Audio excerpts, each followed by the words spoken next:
is there that one person that if you don't marry this person, you've missed it in life?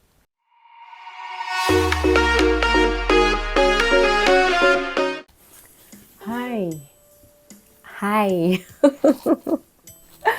Welcome to my YouTube channel. If you're new, welcome.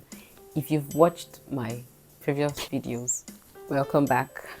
This is Intentional Living with Meb, and on here we're going to basically looking at how to live life intentionally. So we're going to look at issues from faith, marriage, relationship, work, time management, self-development, productivity, health. Please like the video, subscribe to the channel, and leave your comment after the video. I'm going to be answering the question, is there a perfect will of God for us in marriage?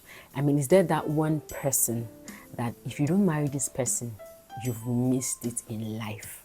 I see some posts where guys are like, God said you're my wife, if you don't marry me, you've missed it. And truth be told, at that juncture where you're about to go into marriage, there's always this desire to be sure this is the person for me, this is God's will for me, this is the person God has ordained for me. There's also this school of thoughts that there is the perfect will of God for us in marriage, and there is the permissive will of God for us in marriage.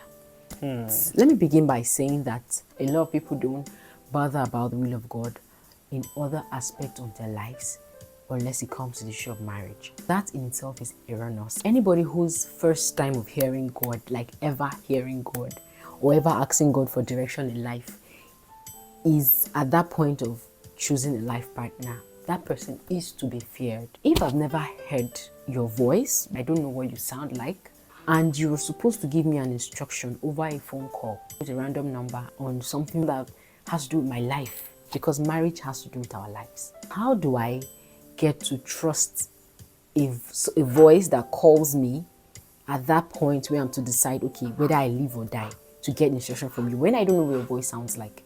That's how it is with God.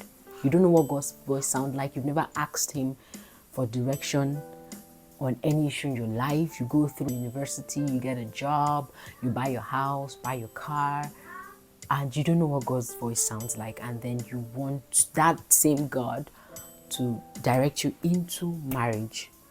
That's where a lot of us miss it, because we get to that point of marriage and we're like, okay, I want God's perfect will, and then you start fasting, you start praying, you start taking sermons on how to hear God's voice.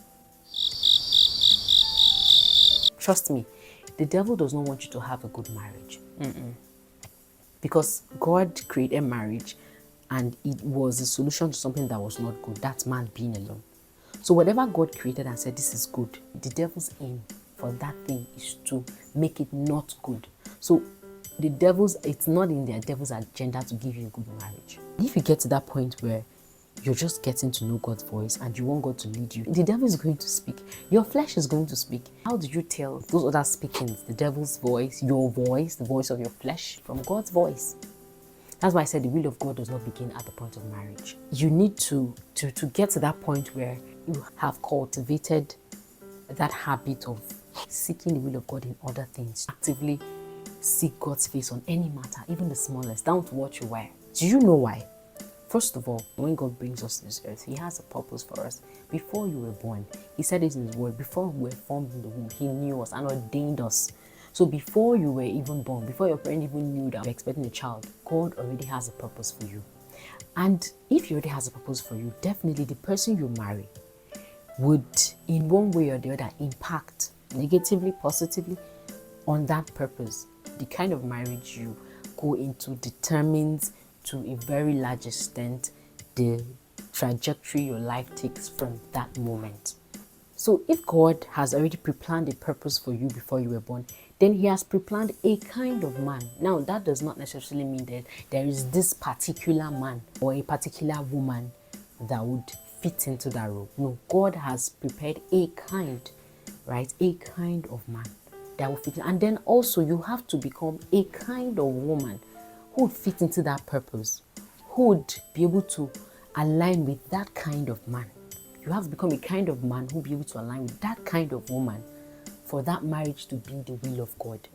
Now, if and when you make it a habit of following the will of God all your life, two things are going to happen. First of all, you're going to follow God on the journey of becoming that kind of woman that would work well in God's perfect marriage for you. He might not have a particular person called the perfect will of God for you, but God has a perfect marriage for you based on your divine original design. So following the will of God from the onset, first of all, helps you become that kind of woman that will fit into the kind of marriage God has, the perfect marriage God has for you, right? You know, as you grow up, God is going to have to take out some things, probably things you picked up from your environment, you picked up while growing up, from your parents, how you were brought up, from school, from friends, from society, from social media. God is going to have to share those things at some point. And if you're not used to aligning yourself to His will, following His will, doing His will, you will not know when He'd have you, or the seasons where He'd have you drop some certain things that will not be good for that woman you have to become. Do you see?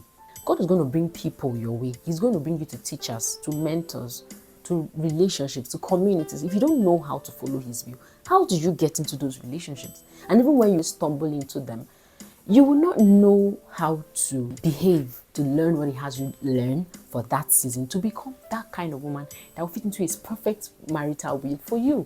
The second reason is, when you've learned to follow the will of God, you would also learn to come into spaces that bring you to close contact with that kind of man. Now, if you don't follow the will of God for your life from the onset, you might not at every junction know, okay, this is the point where I learn to build myself.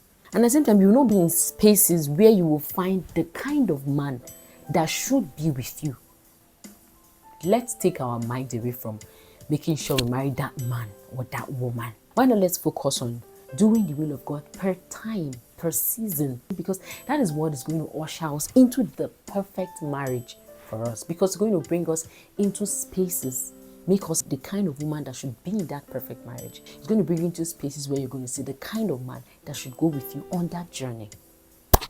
So let me know if this has blessed you. Bye.